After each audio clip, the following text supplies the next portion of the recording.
आज तक हमने बहुत कुछ किया है, इतना सोचा है,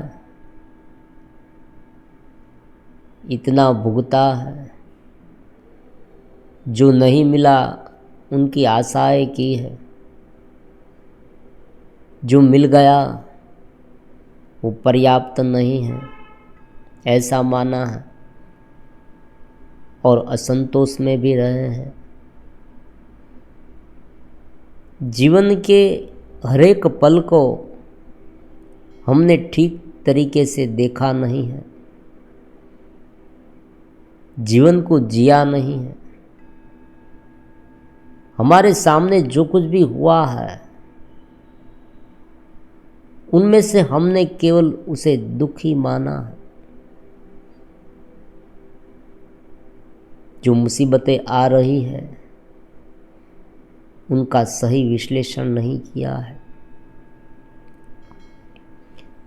जो कुछ भी घटित हो रहा है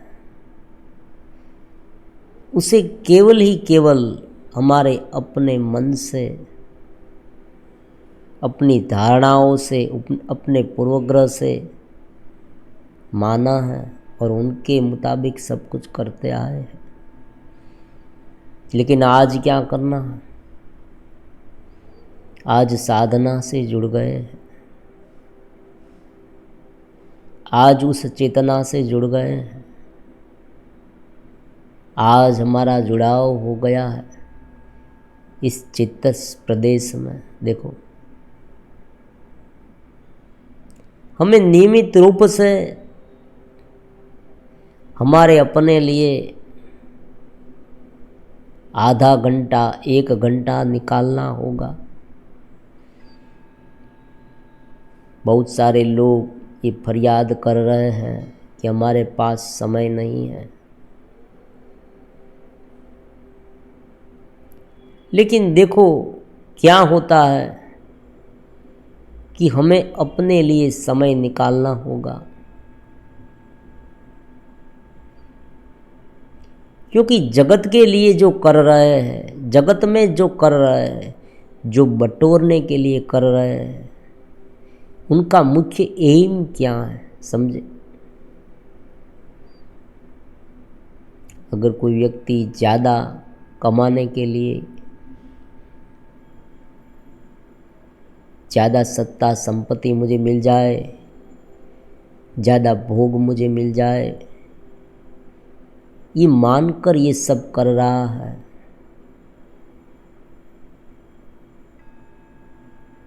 और ये करने के पीछे उनका कारण क्या है वो भी उसे समझना चाहिए। वो तुरंत बता देगा कि मुझे खुशी मिलेगी, मुझे चैन मिलेगा, मुझे आराम की ज़िंदगी मिलेगी बाद में। देखो समझे, ये होता है। मुझे ये सब इसलिए चाहिए कि बाद में मैं आराम की ज़िंदगी जी पाऊंगा। लेकिन वास्तविक रूप में क्या होता है, व्यक्ति अपनी इस मान्यता से उलझ जाता है, क्योंकि जितना वो उसमें उलझेगा और अपने स्वरूप को, परमात्मा को भूल जाएगा, वो उनका आदी हो जाएगा। वो उनके बारे में ही सोचता रहेगा, और फिर जो भीतर जाने की बात है, जो खुशी, जो आनंद प्राप्त करने की बात है, वो एक और चली जाएगी, और बाहर जो उसने इकट्ठा किया है केवल उसमें ही फंसता रहेगा। क्योंकि ये जगत की रचना ही ऐसी है। देखो,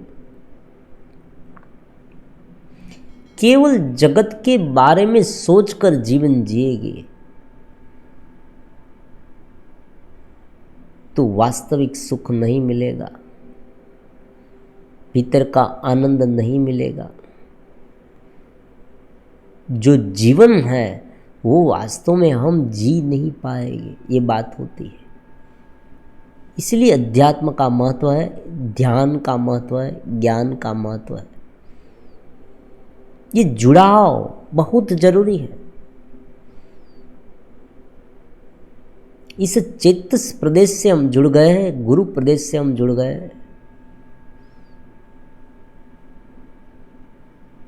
अब हमें नित्य हमारे अपने लिए समय निकालना होगा। एक जगह पर बैठकर देखो, बार बार ये कहा गया है इस चैनल में, और जो लोग ये कर रहे हैं, जो साधक, उसे पता है कि उनके जीवन में आमूल परिवर्तन आ रहा है। भीतर से व्यक्ति बदल रहा है। जो आज तक बेचैन रहता था,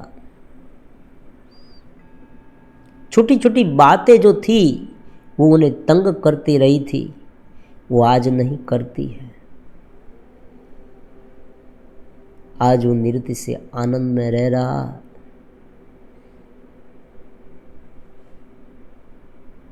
समझ सकते हैं कि इतना आनंद ना मिले, ये भी हो सकता है कि पूर्ण रूप से उनकी अनुभूति ना हो पाए, लेकिन उनकी क्षणिक अनुभूति भी बहुत मूल्यवान होती है। व्यक्ति संभल जाएगा, ये बात होती है। ये जो बिनजरूरी अधूरप है ना जगत की, वो शांत हो जाएगी। जहां पर वो जितना कर पाए तो कर सकेगा, जितना उनके लिए जरूरी है वो करेगा। भगवान ने भी यही बात अर्जुन को बताई कि तुम यहां करो,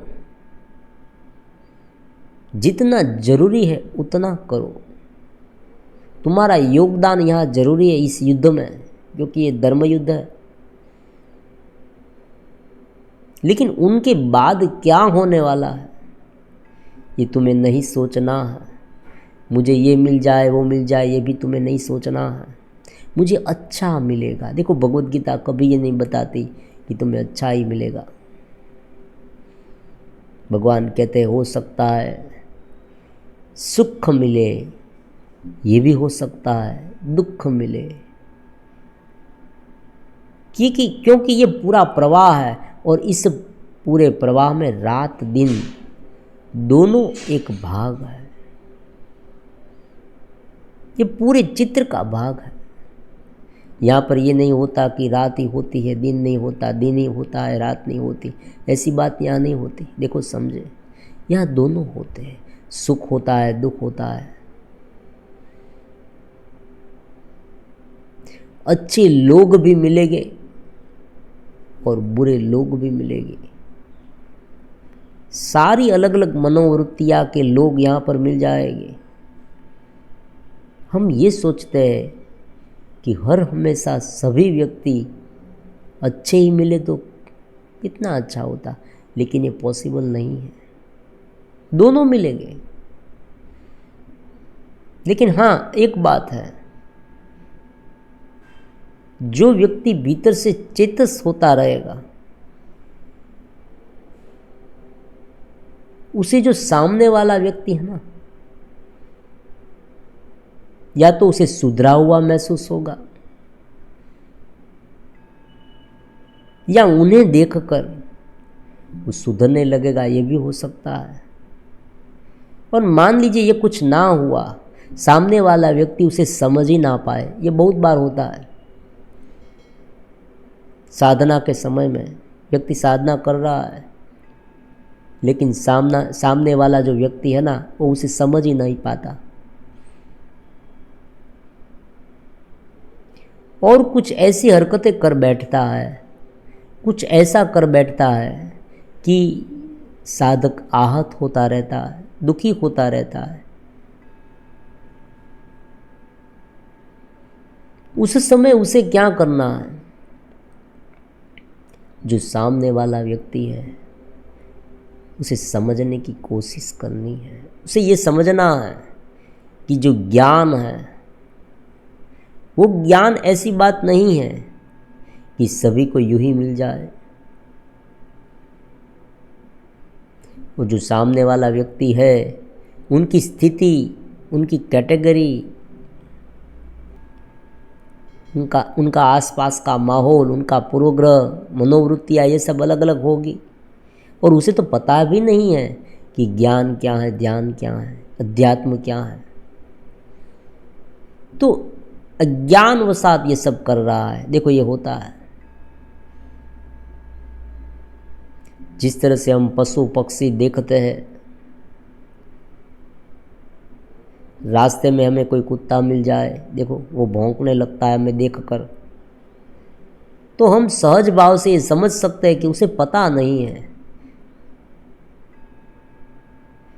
और हम उसे माफ कर देते हैं। उनके बारे में इतना सोचते नहीं हैं। हाँ, वहाँ जो ठीक लगे वो हम करते हैं, जो ज़रूरी है वो करते हैं, उसे भगाना ये सब वो सब। कभी कभी बच के निकल जाते हैं, देखो ये भी होता है। ऐसे लोग होते हैं कि उनसे उलझने के बजाय उन्हें निग्लेक्ट करके निकल जाना बहुत अच्छा होता है, तो हम ये करते हैं। तो यहाँ पर धीरे धीरे करके हमें इस साधना के दीप को बुझने नहीं देना है, उसे प्रज्वलित रखना है, क्योंकि यही दिया धीरे धीरे एक ज्योत में, एक बड़ी ज्वाला में परिवर्तित होने वाला है। अगर ये दिया बुझ जाएगा तो ज्ञान का प्रकाश हमें नहीं मिलेगा, और बिना ज्ञान के प्रकाश से ये जीवन में अंधकार छा जाएगा।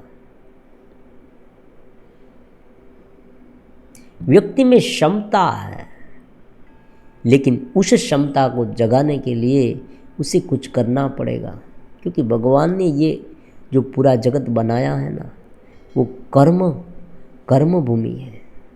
कर्म के सिद्धांत पर यह आधारित है। शुरुआत उसे करनी पड़ेगी बस। आप कहेंगे समर्पित भाव से जुड़े, भक्ति करें, ये सब, तो ये सब भी एक प्रकार के कर्म ही हो गए। सांस लेना भी कर्म है, भगवान ने ये बता दिया। केवल व्यक्ति जो सांसों सांस की क्रियाएं हमारी हो रही है ना, वो एक कर्म है। अभिव्यक्त होना कर्म है। देखो, आत्मा का अलग रूप में अभिव्यक्त होना कर्म है। फिर चाहे शरीर से हो, मन से हो, बुद्धि से हो, अहंकार से हो, कोई इंद्रिय से हो, किसी भी माध्यम से जब वो अभिव्यक्त होता है, जब उनकी पहचान होती है कि ये है, तो कर्म हो गया। मान लीजिए टेबल पड़ा है, लेकिन टेबल बोलेगा नहीं, टेबल सांस नहीं लेगा, टेबल एक जगह से दूसरी जगह पर जाएगा नहीं, तो हम ये कह सकते हैं कि टेबल कर्म नहीं कर रहा है। कोई व्यक्ति कोमा में चला गया, फिर भी उनके कर्म चालू है, वो सांसों सांस की क्रियाएं ले रहा है। अगर वो बंद हो गई तो वो टेबल जैसा निर्जीव हो गया, क्योंकि उनके साथ जो चेतना है, जो पुल ऑफ कॉन्शियसनेस है, उनका पुल टूट गया, उनके साथ जो जुड़ाव है वो खत्म हो गया। डॉक्टर ने बता दिया ये व्यक्ति मर गया, तो अपने लिए समय निकालना पड़ेगा।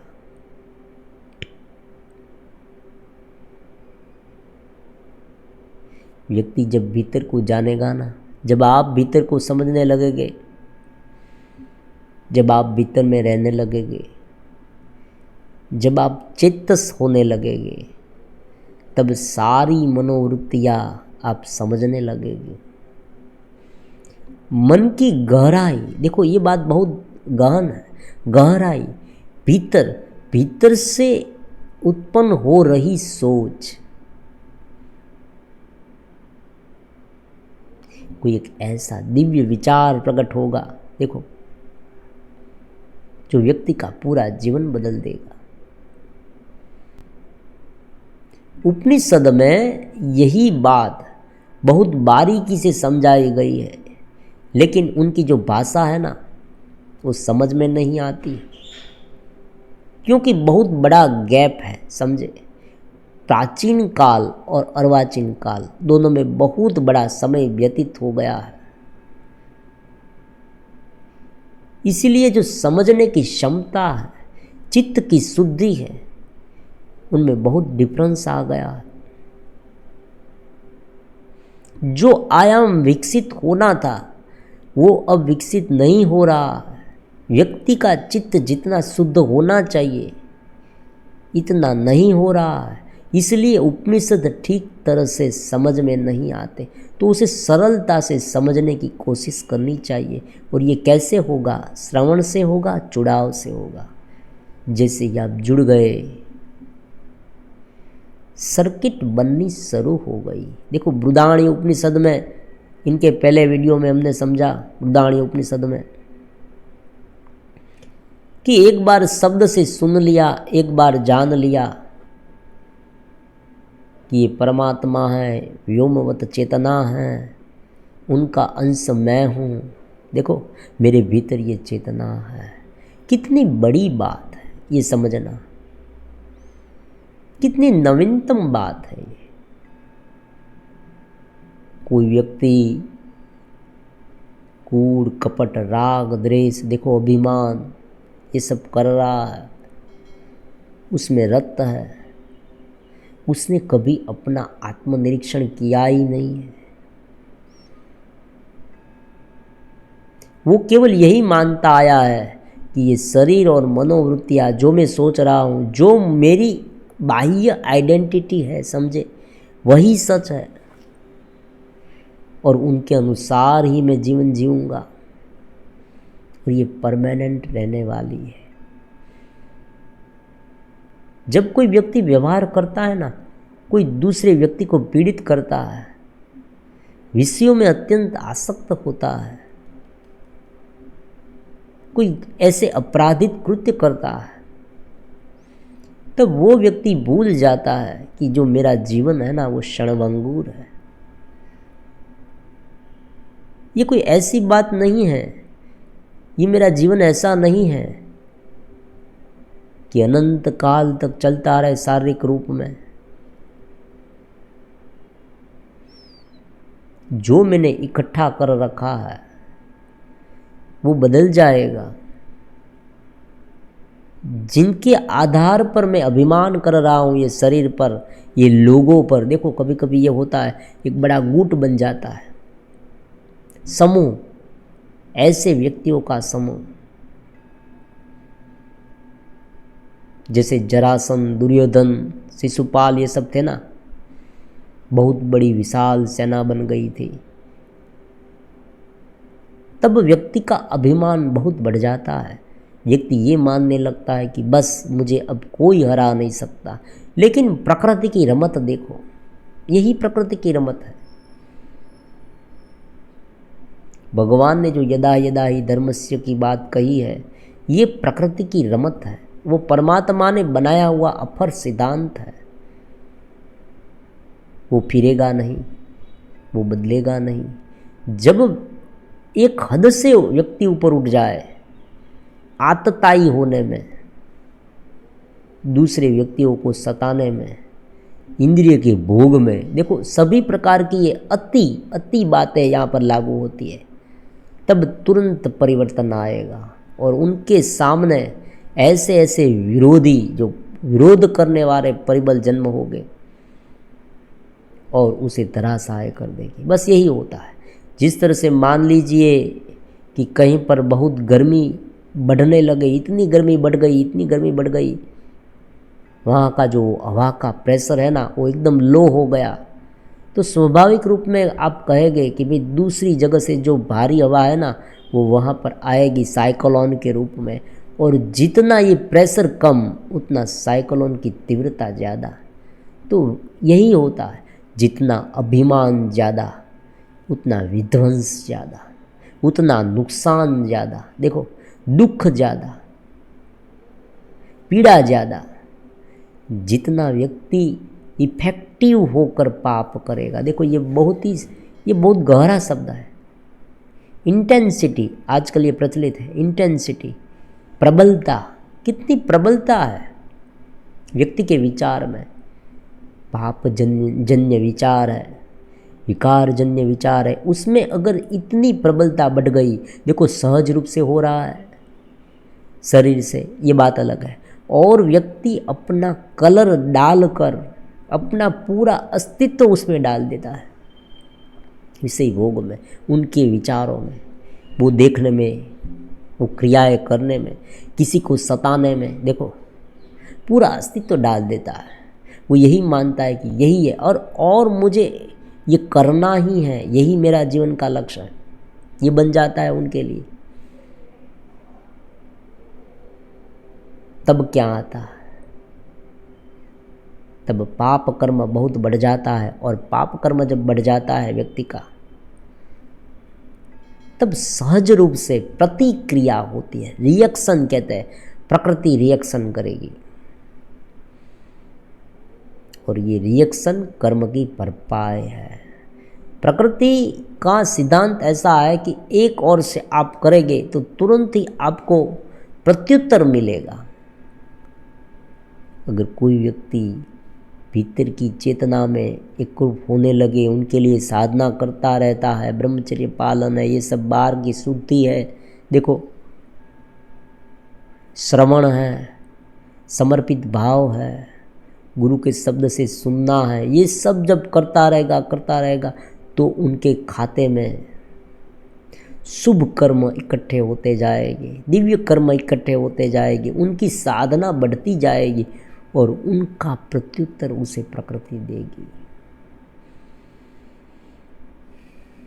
उसे नृत्य से आत्मा का आनंद मिलेगा, उन्हें दिव्य शक्तियाँ भी मिल सकती है, वो चेतस होता जाएगा,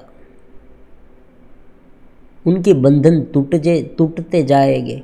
जो पाप की ग्रंथि है ना, गठरी है, आज तक उसने इकट्ठा कर रखी है अज्ञान में, वो सब गलती जाएगी, और धीरे धीरे व्यक्ति ऊपर उठता जाएगा।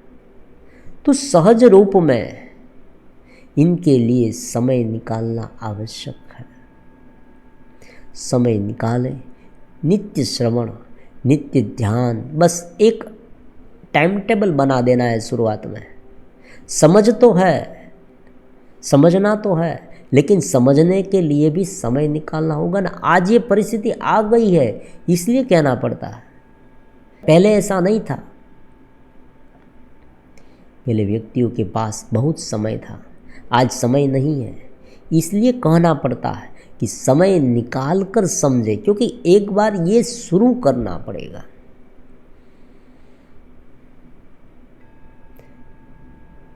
कोई भी व्हीकल हो उसे आपको स्टार्ट तो करना पड़ेगा ना। पहले के ज़माने में हैंडल थे, किक थी, लेकिन आज तो सेल्फ से स्टार्ट होता है, स्विच तो दबानी होगी ना। और जब आप स्विच दबाएंगे तब क्या होगा, एक इलेक्ट्रिक मोटर शुरू होगी,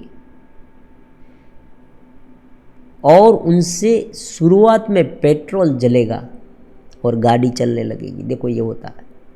तो इस तरह से एक चिंगारी की आवश्यकता होती है शुरुआत में, फिर तो यही चिंगारी अपना काम करेगी, लेकिन उसे बुझने नहीं देना, ये हमारी जिम्मेदारी है। उसे ही श्रद्धा कहते हैं, श्रद्धा का दीप जलाए रखना। जब तक हम ये साधना से जुड़े हुए हैं ना, दुनिया की कोई शक्ति हमें हरा नहीं सकती। भीतर से, बाहर से हम हार जाएंगे, ये हो सकता है। ये हो सकता है कि बाहर से हमारा सब कुछ चला जाए, ये भी हो सकता है, लेकिन भीतर से हम टूटेंगे नहीं, भीतर से हम झुकेंगे नहीं, भीतर से हम तत्व में रहेंगे, परमात्मा में रहेंगे। फिर धीरे धीरे पूरी स्थिति बदल जाएगी।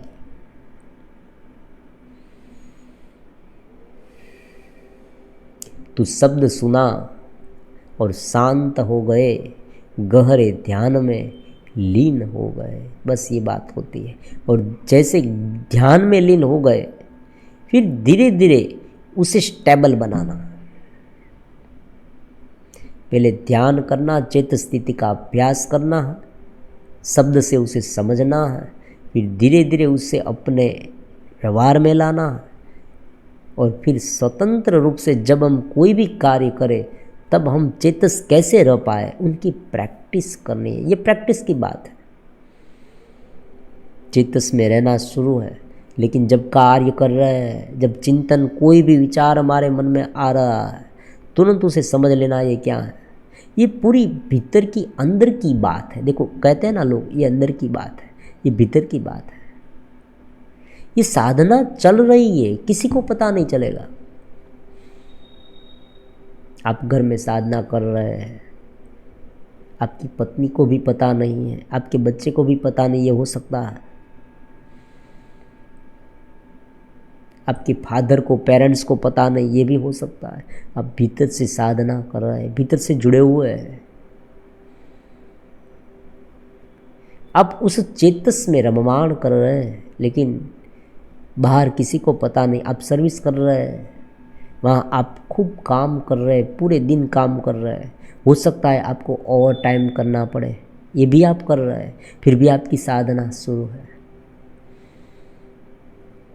क्योंकि आप समझ गए हैं कि ये एक ड्रामा है, और उसमें मुझे जो काम सौंपा गया है, कैरेक्टर, वो मुझे ठीक तरह से निभाना है।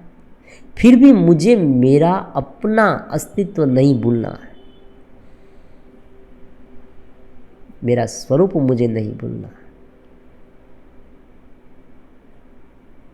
क्यों नहीं भूलना है? क्योंकि अगर मैं भूल जाऊंगा तो बाह्य जो सीमित घेरा है, ये जो सीमित घेरा है ना, उसमें ही जब कोई व्यक्ति रहने लगता है तब बहुत सारे अलग अलग प्रकार के विचार उन्हें घेर लेते हैं। अलग अलग बदिया जिसे कहते हैं ना, अलग अलग प्रकार के कसाय उसे कहते हैं, वो सब उसमें इकट्ठा होने लगते हैं, क्योंकि उसने अपनी चेतना को एक दायरे में घेर लिया।